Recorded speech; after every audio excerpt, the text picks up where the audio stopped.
Hi friends, welcome to the channel Civil Vision Tuning. In this video, we are going to discuss about some of the interesting questions of fluid mechanics, which is repeatedly asked in SSC examination.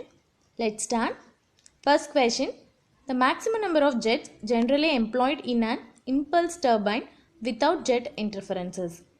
Without jet interference, maximum number of jets provided is 6. Therefore, correct answer for this question is option B, 6. Next one.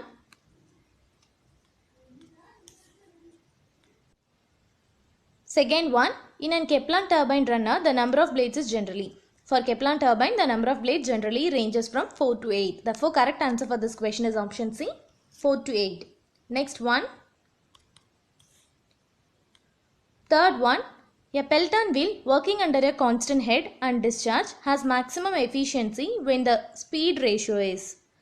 Pelton wheel, when having the speed ratio is 0.46, it has maximum efficiency under constant head and discharge. Therefore, correct answer for this question is option B, 0.46.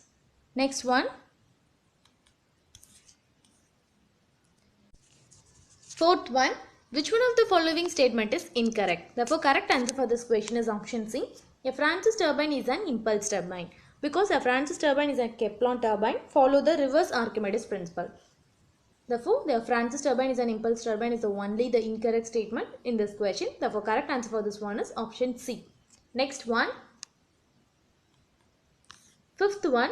The specific speed of the turbine is the speed of an imaginary turbine identical with the given turbine which. The correct answer for this question is option C. Develops unit horsepower under unit head.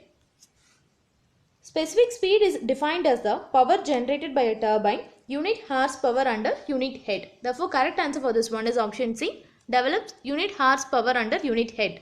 Next one. Sixth one. In a centrifugal pump casing, the flow of water leaving the impeller is. The correct answer for this question is option D. Free vortex. Water leaving the impeller is the vortex type flow and it is a free vortex in nature. Therefore, correct answer for this one is option D. Next one. Seventh one, Newton's law of viscosity is a relationship between. We know the relationship. Tau is directly proportional to rate of change of shear strain, du by dy. The proportionality constant is nothing but dynamic viscosity. From this we can relate the Newton's law of viscosity. Mu equal to tau divided by du by dy. From this equation we can find out the correct answer for this one. Newton's law of viscosity is a relationship between shear stress and rate of shear strain or velocity gradient. Therefore, correct answer for this question is option B. Shear stress and rate of shear strain. Next one. Eighth one. A fluid whose viscosity does not change with rate of deformation or shear strain is known as. In the previous question itself we saw the relationship for Newtonian fluid. Newtonian fluid is a relationship between shear stress and rate of shear strain or velocity gradient.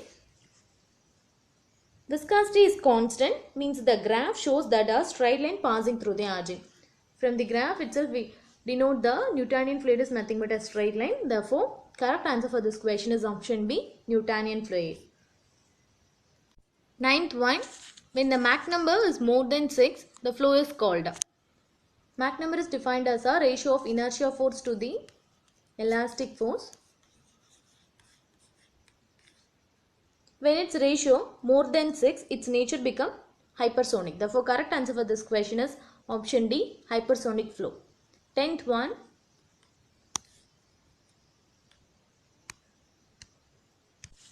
Viscous force is the dash of the shear stress due to viscosity and cross-sectional area of the flow.